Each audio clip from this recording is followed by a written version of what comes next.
Welcome to my channel. ಇವತ್ತು ನಾನು chopping board ಬಗ್ಗೆ ಹೇಳ್ತಾ ಇದ್ದೀನಿ ನೋಡಿ. ಇದು ನಾವು ನಾರ್ಮಲಾಗಿ ಯೂಸ್ ಮಾಡುವಂಥ ಪ್ಲಾಸ್ಟಿಕ್ ಚಾಪಿಂಗ್ ಬೋರ್ಡು ನೋಡಿ. ಇದೆಲ್ಲ ಯೂಸ್ ಮಾಡ್ತಾ ಈ ರೀತಿ ಎಲ್ಲ ಆಗುತ್ತೆ. ಎಷ್ಟೇ ಉಜ್ಜಿದ್ರು ಇದು ಕ್ಲೀನ್ ಆಗೋಲ್ಲ. ಮತ್ತು ಈಗ ನೀವು ಇಲ್ಲಿ ಕ್ಲಿಯರಾಗಿ ನೋಡಿದರೆ ನಾವೇನು ನೈಫಲ್ಲೆಲ್ಲ ಕಟ್ ಮಾಡಿರ್ತೀವಲ್ಲ ಅದೆಲ್ಲ ಮಾರ್ಕ್ ಬಿದ್ದಿರುತ್ತೆ. ಅದು ನಮಗೆ ಫುಡ್ ಜೊತೆಗೆ ಹೋಗುತ್ತೆ.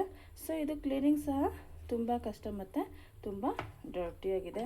ಆಮೇಲೆ ನಾವೇನಾದ್ರು ಮಾಡಬೇಕಾದ್ರೆ ಈ ರೀತಿ ಎಲ್ಲ ಮೂವ್ ಆಗುತ್ತೆ. ಸ್ವಲ್ಪ ನಮಗಿದು ಕಷ್ಟ ಅನಿಸುತ್ತೆ. ಸೊ ಈಗ ನಾನು ಒಂದು ಬೇರೆ ಥರದ ಚಾಪಿಂಗ್ ಬೋರ್ಡ್ನ ತರಿಸ್ಕೊಂಡಿದ್ದೀನಿ. ಅದನ್ನ ನಿಮಗೆ ತೋರಿಸ್ತೀನಿ ನೋಡಿ ಸ್ನೇಹಿತರೆ. ನಾನು ರೀಸೆಂಟಾಗಿ ಒಂದು ಸ್ಟೀಲ್ ಚಾಪಿಂಗ್ ಬೋರ್ಡ್ನ ತರಿಸ್ಕೊಂಡಿದ್ದೀನಿ. ಈ ಸ್ಟೀಲ್ ಚಾಪಿಂಗ್ ಬೋರ್ಡಲ್ಲಿ ಈ ರೀತಿ ಎಡ್ಜ್ ಇದೆ. ಈ ರೀತಿ ಇರೋದ್ರಿಂದ ಇದು ಸ್ಲ್ಯಾಬಿಗೆ ತುಂಬ ನೀಟಾಗಿ ಕೂತ್ಕೊಳ್ಳುತ್ತೆ. ಇದು ಮಲ್ಟಿಪರ್ಪಸ್ ಆದಂಥ ಒಂದು ಚಾಪಿಂಗ್ ಬೋರ್ಡು. ನಾವು ಇದರಲ್ಲಿ ಬರೀ ವೆಜಿಟೇಬಲ್ ಕಟ್ಟಿಂಗ್ ಮಾತ್ರ ಅಲ್ಲ, ಚಪಾತಿ ಪೂರಿ ಏನು ಬೇಕಾದ್ರೂ ಇದರಲ್ಲೇ ನಾವು ಮಾಡ್ಕೋಬೋದು. ತುಂಬ ಚೆನ್ನಾಗಿದೆ. ಅಂದರೆ ತುಂಬ ಫಿಕ್ಸಾಗಿ ನೀಟಾಗಿ ಕೂತ್ಕೊಳ್ಳುತ್ತೆ. ತುಂಬ ಚೆನ್ನಾಗಿದೆ. ನಿಮ್ಗೆ ಯಾವ್ದಾರು ಬೇಕು ಅಂದರೆ ಕಮೆಂಟ್ ಮಾಡಿ. ನಾನು ಇದನ್ನ ಮೀಶೋದಲ್ಲಿ ತರಿಸ್ಕೊಂಡಿದ್ದೀನಿ. ತುಂಬ ಚೆನ್ನಾಗಿದೆ. ಹಾಗೆ ವಿಡಿಯೋ ಮಾಡ್ತಾ ಕಾಫಿ ಕುಡಿಯೋಣ ಅನ್ನಿಸ್ತು. ಹೊಟ್ಟೆನೂ ಹಸಿತಾ ಇತ್ತು.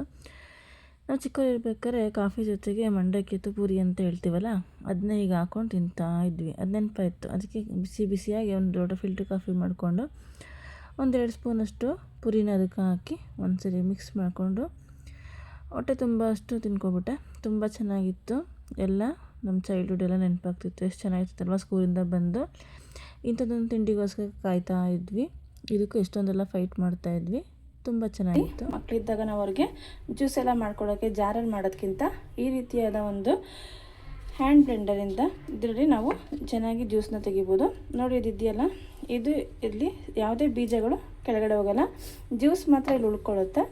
ನಂತರ ನಾವು ಇದನ್ನು ಈ ರೀತಿ ನೀಟಾಗಿ ಒಂದ್ಸರಿ ಫಿಲ್ಟ್ರ್ ಮಾಡಿಕೊಂಡ್ರೆ ಆಯಿತು. ತುಂಬ ಚೆನ್ನಾಗಿದೆ. ಇದು ಎಲ್ಲ ಆನ್ಲೈನ್ ಸೈಟಲ್ಲಿ ಮತ್ತು ಅಂಗಡಿಗಳಲ್ಲೂ ಸಹ ಸಿಗುತ್ತೆ. ನಿಮಗಿದು ತುಂಬ ಯೂಸ್ಫುಲ್ ಆದ ಪ್ರಾಡಕ್ಟ್ ಆಗಿದೆ ಸ್ನೇಹಿತರೆ. ಈ ರೀತಿ ಒಂದು ಮನೇಲಿದ್ದರೆ ನಾವು ಆರಾಮಾಗಿ ಜ್ಯೂಸನ್ನ ಮಾಡ್ಕೋಬೋದು. ನಾವು ಜ್ಯೂಸ್ಗೋಸ್ಕರ ನೀರು ಏನು ಆ್ಯಡ್ ಮಾಡ್ದಲೇ ಬೇಕು ಅಂದರೆ ನಾವು ಜ್ಯೂಸ್ ಸೆಂಟರ್ಗೆ ಹೋದರೆ ಖಂಡಿತವಲ್ಲ ಅವ್ರು ನಮಗೆ ಕೊಡೋಲ್ಲ. ಕೊಟ್ಟರು ಖಂಡಿತವಲ್ಲ ಅದರಲ್ಲಿ ನೀರು ಏನಾರು ಆ್ಯಡ್ ಮಾಡ್ತಾರೆ. ಮನೇಲಿ ನಾವು ಆರಾಮಾಗಿ ಇದರಿಂದ ಜ್ಯೂಸನ್ನ ಮಾಡ್ಕೋಬೋದು.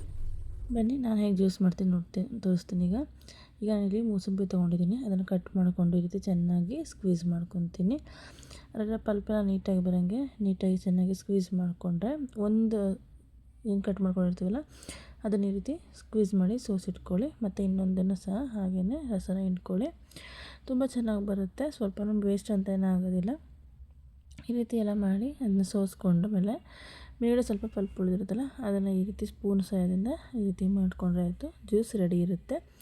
ನಾವು ಇದಕ್ಕೆ ಸಕ್ಕರೆಯನ್ನು ಹಾಕೋದು ಬೇಡ. ಅದೇ ಮಕ್ಕಳಿಗೆ ಟೇಸ್ಟಾಗಿರುತ್ತೆ. ಯಾಕೆ ನಾವು ಇನ್ನೂ ಅವ್ರಿಗೆ ಉಪ್ಪು ಏನು ಕೊಟ್ಟಿರಲ್ಲ ಅಲ್ವಾ 1 ವರ್ಷಕ್ಕೆಲ್ಲ. 8 ಮಂತ್ಸಿಂದಲೇ ನೀವು ಇದನ್ನು ಕೊಡೋಕ್ಕೆ ಸ್ಟಾರ್ಟ್ ಮಾಡ್ಕೋಬೋದು. ನಾನು ಇದಕ್ಕೆ ಸ್ವಲ್ಪ ಕಾಯಿಸಿ ಆಸಿದ ನೀರು ಸೇರಿಸ್ಕೊತಿದ್ದೀನಿ. ನಿಮ್ಗೆ ಎಷ್ಟು ಬೇಕೋ ಅಷ್ಟು ನೀವು ಸೇರಿಸ್ಕೊಳ್ಳಿ. ತುಂಬ ಚೆನ್ನಾಗಿರುತ್ತೆ. ಮೊಟ್ಟೆ ಬೇಯಿಸ್ಬೇಕಾದ್ರೆ ಅದಕ್ಕೆ ನೀರಿಗೆ ಮೊಟ್ಟೆ ಹಾಕಿದ್ಮೇಲೆ ಈ ರೀತಿ ಈರುಳ್ಳಿ ಸಿಪ್ಪೆನ ಹಾಕಿ ಒಂದು 15 ನಿಮಿಷ ಅದನ್ನ ಬೇಯಿಸಿ ಕಲರ್ ಚೇಂಜ್ ಆಗೋವರೆಗೂ ಬೇಯಿಸಿದ್ರೆ ಸಾಕು. ತುಂಬ ಚೆನ್ನಾಗಿ ಬೆಂದ್ಕೊಡುತ್ತೆ. ಸ್ವಲ್ಪ ಮೊಟ್ಟೆ ಹೊಡೆಯೋದಿಲ್ಲ, ನೀಟಾಗಿ ಬೇಯುತ್ತೆ. ಇಷ್ಟೇ. ಈ ಟಿಪ್ಸ್ನ ಫಾಲೋ ಮಾಡೋದ್ರಿಂದ ಆರಾಮಾಗಿ ಇದನ್ನ ಮನೇಲಿ ನೀಟಾಗಿ ಬೇಯಿಸ್ಕೋಬೋದು. ನಿಮಗೆ ಇದೆಲ್ಲ ಇಷ್ಟ ಆಗಿದೆ ಸಬ್ಸ್ಕ್ರೈಬ್ ಮಾಡಿ. Thank you.